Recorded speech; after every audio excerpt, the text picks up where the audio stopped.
Hello, welcome to Truck Stop Murder and True Crime Podcast. I am your host, Gary Howard. Hopefully, everybody's doing well. If you're a return listener, thank you. If you're a new listener, let me tell you about what I do.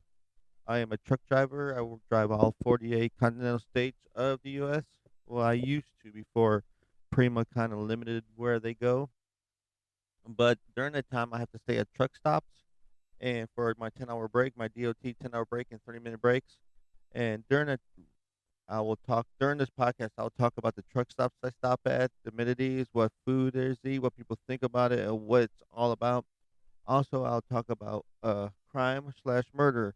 Lately, there's been a lot of murders, but eventually that will change. Later on, there might be some true crimes. That's why I added that truck stop murder and true crime podcast, just in case if there is no murder, which would be good if there's no murder around the truck stop. But there's always crime no matter where you go. But either how, anyhow, this is where I'm at. I'm in the Midwest Travel Plaza waiting on a load. Now, I've been here for a reset, which is a 34-hour reset. And if you want to know, I'll bore you for a little second about DOT. If you want to know how my time frame is broken up, if I start once I start my clock, I got to do a 30-minute break within 8 hours of that time. So six, if I start 6 in the morning by 8 o'clock, six. If I do, let me see, 2 o'clock in the afternoon, I got to do a 30-minute break. During that, but I have to stop 14 hours from there and do a 10-hour break. And after I do a 10-hour break, but I can't drive more than 11 hours. But if that makes sense, 30-minute break before 8, 11, I can't drive more than 14. I have to do a 10. And if I only get 70, well, I'm going to stop boring you with this. Let's talk about the truck stop because it could get really different aspects of it could get kind of tricky. Yeah, I'm at Midwest Travel Plaza in Missouri, in Cuba, Missouri. The address is 5922 Missouri 19, Cuba, Missouri, 65453. Now, it says it has enough spots for 200 trucks, but I bet you could get more because there's really no designated spots. It's all kind of gravel lot. And right now, diesel's 3.99 a gallon. Now, they do sell beer here. They used to sell hard liquor, but I think they're getting their license renewed. But if you do want hard liquor, if you're not a beer drinker, right across the street there's a game room that does sell Jack Daniels, Jim Beam, hard liquor, all that. Or if you want to play a few games, like I know some people call them casinos, but they're just game rooms. The place has 392 reviews, 4.2 rating overall, and of course it has all the stuff that showers. They do have a washing machines, which I used yesterday because I was behind on my laundry. I had to do that scales, everything. Now, if you want to eat at the restaurant itself, it has Dottie's Family Restaurant, which I had the chicken fried steak, or some people call it country fried steak, mashed potatoes and country gravy, and green beans. It was good. Now, the lady was kind of, well, the one lady that was taking my orders, I don't know if she was just, I don't know what to say about her, but the young girl, first she forgot my salads, had to go back in. And when I told her, she started doing something else, and some young lady was like, well, I thought she was gonna help. She was never mind. I'll get it. But anyhow, overall, they were short staffed. They only had two people, so they're doing the best they can. We had Dottie's Family right across the street. There's a Huddle House, then Cuba Bakery and Deli right across the street, right there, right at visiting centers, with a Pizza Hut right next door. Now, if you want to cross the highway, you have Jack in the Box, McDonald's, and other places, Hardee's, and the Walmart, which, by the way, is the smallest Walmart I've ever seen in my life. I know you have your neighborhood Walmarts, but this place didn't have really, because wanted to get me some egg rolls because I bought me an air fryer, a small one, and I cooked some egg rolls. I was like, what, some egg rolls sounds good, but there was no food there. The refrigerator section was so small. It was very small. By the way, if you're listening to this, I didn't catch your name, but when I was walking out, I have my truck stop murder hat. He asked me about it, and I told him what he said he'll listen to it. So if you're listening to this, please give me a shout out on my social media page so I know he was a very friendly. Now the staff there was very friendly. He was very friendly. Everything was neat, orderly, but there was just nothing there. But yeah, give me a shout out, mystery cashier at Truck Stop Murder. and True Crime Podcast on Facebook. Or, well, I'll give all my social medias at the end. So, what does people think about this place? A lot of people like it, the truck stop itself, but you'll find out once the truck stop made a certain change, the place went downhill. Even though I don't see it, but we'll see. One review is one of my favorite places to stop. Great for a 10 or a 34. Huge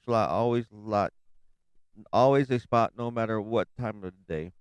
So yeah, hot clean showers, very friendly staff. Dottie's has some best groceries you can get out here. I don't know.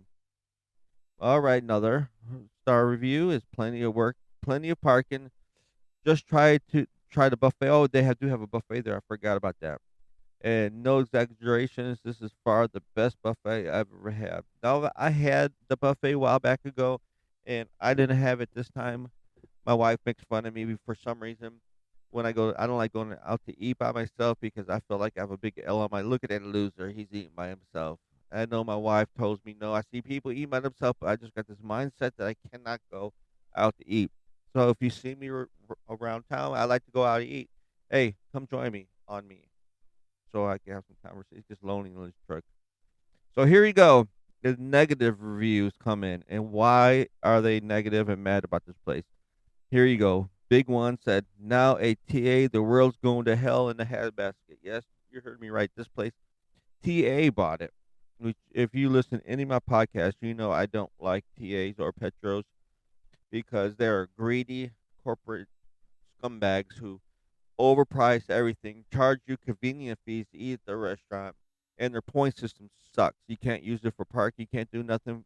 They're very restricted on what you can use. Unlike Pilot Flying J, where you can use your point system for parking and internet, you can't do that at TA. And everything costs way more than anywhere else. And I say convenience, and I'll tell you, me and my daughter Danny was in Joplin, Missouri.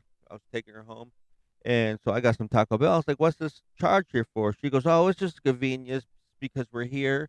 Just the convenience of being able to eat at the truck stop." I'm thinking, wait a second, I can go to Pilot right next door. It's McDonald's, but they don't charge you a convenience. But whatever. I don't order there no more. I just go across the street and eat Subway. I need to because man, I hit that 200 mark. Getting fat. So yeah, here another one. TA took over. Just found out when I got some fuel. It's a shame it has come to this. Unfortunately, it will lose its charm and will become another overpriced TA. I won't be back. Another one that says it was a 5 star until TA bought it because I know they will ruin it. And one more. Looks like TA is taking over. Coffee at the side building by the pumps. Coffee pots empty by 6:30. Scrape some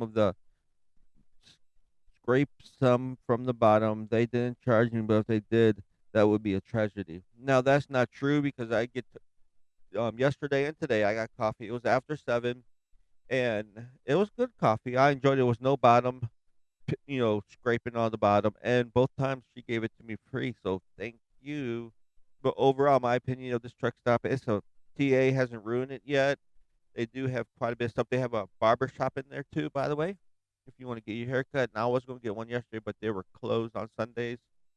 But it's not bad. Plenty of parking. The food's good. But hopefully TA don't. And there's also, if you don't want to eat at Dottie's, I forgot to mention, in the fuel aisle area, there is fast food like pizza and sandwiches and different things like that. So let's talk about a murder or murders.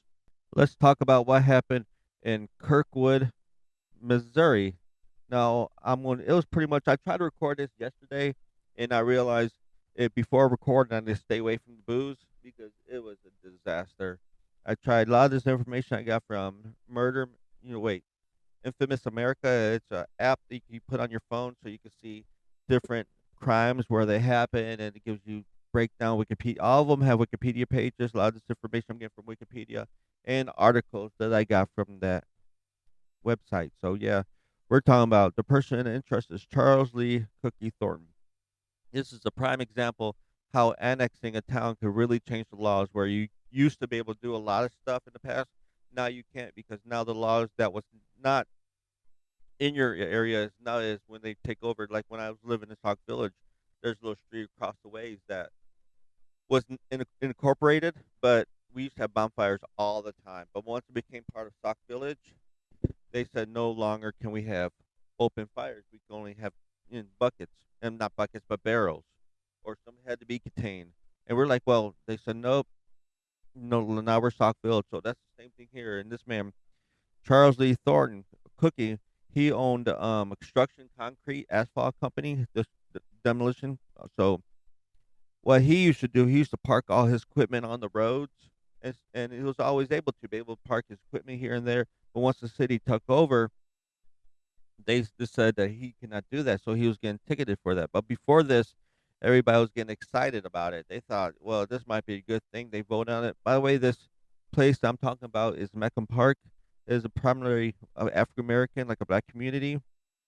So they thought, well, maybe it might help bring some money in it. Then they started building like a big shopping center. You're gonna have Walmart and all this other stuff. So they thought it'd be a good way to some income. So Charles Lee Cookie, well, the mayor first stated that they were going to start giving some of the work to the locals. But thing was, she wasn't. You had to go through the contractors, the developer, to do this. But when Cookie heard this, I'm gonna call him Cookie. Cookie heard this, he thought that he was a key in for the contracts, that they were going to hire him to do that. But the thing is, he didn't realize you have to bid on these jobs. You just can't show up, say I'm here with your trucks. So what they started doing, they started giving it. Well, one of the videos I seen, they started giving it to the bigger white companies. That's what he would later say that was racism. They didn't pick him because racism, but he was not bidding on none of the jobs. He wasn't doing nothing, and so he did not get the job. And of course, he continued parking his equipment and everything on the street and continue getting tickets and stuff like that. So they gave him tickets. They at one point, so he started going to these town meetings and complaining a lot and really disrupting the services, not service and everything like that. So finally, they said, fine. He ended up getting tickets up to $20,000. They said, tell you what, how about if you just he ended up receiving more than 150 tickets. Court ordered to pay, like I said, nearly 20,000. Shows scanned copies of all the sentences and whatever that they even broke it down one time and said, of course, he kept going to the town hall, complaining and screaming, making mockery of everything that was going on there. They even tell him they would help him out and make him pay $4,425 a month for 5 years. But after a few, he stopped paying because for a while he tried to stop the tickets and bought a commercial plot not too far from there where he could put his equipment. But because of that, he could no longer afford it. So the city was like, "Well, tell you what, how about you just stop. We'll forgive your 20,000. We'll get rid of all the tickets. You stop parking your vehicles where they do. Yeah, I know you.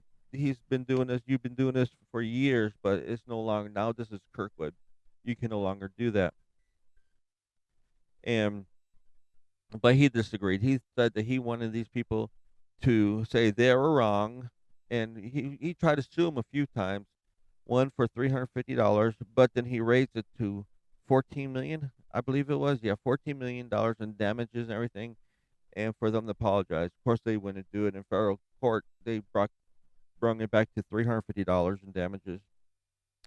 So he was not very happy about that. He actually attacked a few people. One of the council members came over. Let me see, 2000 May 13th, 2002, convicted of assault on Kenya House. Well, we'll get to that. Who later became almost gave it away. He also was arrested, handcuffed by two city council meetings in 2006. The first occasion in May 18th, 2006. Thornton was charged with disorderly conduct and was released. Now, this act was he came over to his house. He threw some straw on him. Okay. Another incident, where he was protesting in front of a restaurant. Thornton was on June 24, 2007. Thornton was charged with misdemeanor assault after a struggle outside PJ's restaurant in Kirkwood. Thornton had been picketing outside the restaurant and began stomping the owner until subdued. Now, that's what Wikipedia said, but everywhere I see, he just tripped him. And so, there you go. He tried to sue for 14 million. He tried to get the city to apologize for doing what they did to him, but they refused, and his tickets just kept piling up and piling up. He had to file bankruptcy at one point. So what does a man do? So this is what it comes from. I'm gonna go over on the Wikipedia page about the murder itself. So part Thornton parked this, yeah, because he figured they're a racist community. He was fighting the unjust government in the county. So Thornton parked his van on the side street near Kirkwood City Hall and saw Kirkwood Police Sergeant William Biggs, who was on duty but walking to pick up dinner nearby. He in a parking lot across the street from City Hall, Thornton confronted Biggs and shot him with a Smith and Wesson model 2944 Magnum revolver, killing him instantly. Before Thornton fired, Biggs had hit a distress signal on his radio to summon additional police. Thornton tucked Biggs' Smith & Wesson 40 caliber handgun and went inside the city hall. There in the city council chambers, the Pledge of Allegiance, yep, they're still doing that in 2008, had just been recited and the mayor was starting the city council meeting with 30 people attending. Thornton entered the room quietly from the back with both of his weapons concealed, but soon got close to the intended victims. And keep in mind, he has two weapons, so he popped both of them up like he's freaking Old West double shooting. Double fist, that sounds retard. He first fatally shot Kirkwood police officer Tom Ballman in the head and continued shooting other victims at close range while repeating the phrase, right, reportedly repeating the phrase. This is what he was saying while he was shooting. He kept screaming, "Shoot the mayor! Shoot the mayor!" He fatally shot council members Connie Carr, which there's a movie about her on YouTube. It's like a cartoon. I'll put it on my notes. And Michael H.T. Lynch and Public Works Director Ken Yauch. Remember him? The assault. He shot Mayor Mike Swabati twice in the head and left him for dead. Witness reported about 15 gunshots, ignoring the four other council members, so he had his mind set on people who actually hurt him. Kind of reminds me of another case. Just say if the killdozer was the artillery, this guy was the infantry. He was the ground troops. But yeah, he was after certain people and he was ignoring. He believes that he was just shooting the people who did him wrong. So Thornton chased City Attorney John Hassel, who slowed Thornton by throwing chairs at him until he escaped from the room. And keep in mind, since he did the other officer that was outside put his emergency button, Officer, what's his name? Officer Sergeant William Biggs. The police were on their way. And keep in mind, here I'll read out from Wikipedia. All the gunfire was audible at the Kirkwood Police Department building, located right across a small parking lot from the rear of the entrance in City Hall.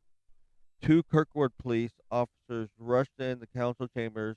There, Thornton fired on them from behind a desk. The officers returned fire. Thornton, who still had rounds left, so he could continue, but he sustained two gunshot wounds and died at the scene. So, there's a lot of aftermath about this. Yeah, he left notes, everybody. He knew that it was not going to end well for him, especially since the police department was right there. So, aftermath, in total, Thornton killed 5 people and wounded 2 reporters, Todd Smith and Mayor Mike Swabati, who was taken to St. John Mercy's Medical Center, the latter in critical condition. The mayor had been shot in the lower jaw with the bullet exiting from his cheek, and was also shot in the back in his head. He underwent surgery on February 7th and again February 8th. The latter surgery lasted 3 hours. Mayor Somebody's condition was upgraded after a few days to serious and after 2 weeks to satisfactory. Since he since then he had begun eating soft foods and talking. His family said that he had no memory of the shooting. He would need reconstructive surgery for his face. Other long-term health effects, of course, were unknown. But on April 18th, Schwab returned to City Hall to briefly address the last city council meeting before the expiration of his second, and due to term limits. So he just like the president, he did 2 terms and he was out of there. Final term as mayor. 7 months later, though, I don't know if it's because of the complications to the shooting, but the mayor died on September 6th, 2008, in a hospice. He had entered a week earlier. He had also been battling cancer. So also met the reporter. He was just shot in the hand and was released within 24 hours. So I don't know if this was connected to the murder. I mean, his death was connected to the shooting, or was it from the cancer? It does not really state. It could have been either. I don't know. But there you go. It's not a long episode. by all means. I tried to do a really long in depth one yesterday, but like I said, I realized to stay away from Jim Beam that I bought right across the street. And I just got almost had all the way done, recorded, ended, and I thought, no, I can't do this. Also, let's talk about the victims. Now, I'm gonna name all six because we don't know if the mayor died from the gunshot wounds or if he passed away from the cancer. But we're talking about Tom Baldwin. He was 37-year-old police officer. He was killed. These are all killed, so I'm not going to tell you say that. Kenneth Yaus, 61, public works director. Mike Schmabadi, 69, mayor. Now, like I said, he was really critical condition, but later died from either cancer or from the gunshot wounds. I'm not for sure. Michael H.T. Lynch, 63, council member. Connie Carr, 51, council member. And William Biggs, 50, police officer. And like I said, one wounded. Todd Smith, 36. But keep in mind, I said there was over 30 people there, so it could have been a lot worse if that officer, sergeant, who let me see, did not push his emergency, William Biggs, if he was not able to get that emergency, I guess they still would have heard the gunshot sounds, and would have went over there investigating. Plus, people were running out, but it gave him kind of a head start on the situation. So I think he saved a lot of people's lives because I don't think he would have stopped. Cookie would not have stopped just shooting at people since he was already asshole deep in it. He probably would have kept on shooting. But there you go. It's not a long episode. Like I said, I wanted, but mainly I'll just keep repeating myself on different things. Ticketed here, ticketed here. So I'm just gonna I'm gonna try to get better on storytelling like this. And matter of fact, this is what idea that my wife gave me. Try to do more episodes about where I'm at the current time instead of being like right now doing a case in New York or in California, covering that case when I'm here in Missouri. When I record, to try to do here, and this was my initial plan, but I found out, man, this is so hard if I want to, details. Let me ask everybody: would y'all like to be submerged in details or just get to the facts? And I try to submerge y'all with a bunch of details, but my wife just says, get to the facts. They don't need all the other nonsense and quit your side chatter. And I said, yes, ma'am. That's why we're married for 22 years. So, all right, then, enough blabbing. If you like what you hear, please rate and review anywhere you're listening to it. Share with friends. Also, I keep forgetting to say this, but I have a YouTube channel that I'm trying to go live on. When I go to these locations, I like to go live on YouTube. I want to be like Lamont Delarge. That's matter of fact, if you want to go see some, if you go to YouTube, search up Lamont Delarge or Fascinating Graveyards. He's one of my inspirations of doing my TikTok channel, Sceneries and Cemeteries. So yeah, give him a try. You will enjoy him. Now he's a no bullshit fact person, but he does. Let me see. Just go check him out. You'll like him. But if you do, I have my YouTube channel also as well. Or you can join my Facebook group at Truck Stop Murder and True Crime. Instagram at Truck Stop Murder. Twitter is Truck Murder. Also, you can email me at truckstopmurder@gmail.com. And if you do, I do need more equipment. I only have one Patreon. If you want to join my Patreon, it's support me that way. Maybe get better equipment. Maybe if you do really like what you hear from me, and I know the people in Honduras like me because they still have me on the YouTube chart, not YouTube charts, but the Apple the True Crime podcast charts on iTunes, which thank you so much. And if you all do like this, you want me to do this full time, join my Patreon, patreon.com/Truck Stop Murder. Or if you just want to do it one time, you could PayPal me at the truckstopmurder@gmail.com. Well, enough of my babbling. I'm just blabbling now. So, like I always say, you can't fix stupid, but you can sure numb it with a 2x4. I'm out of here.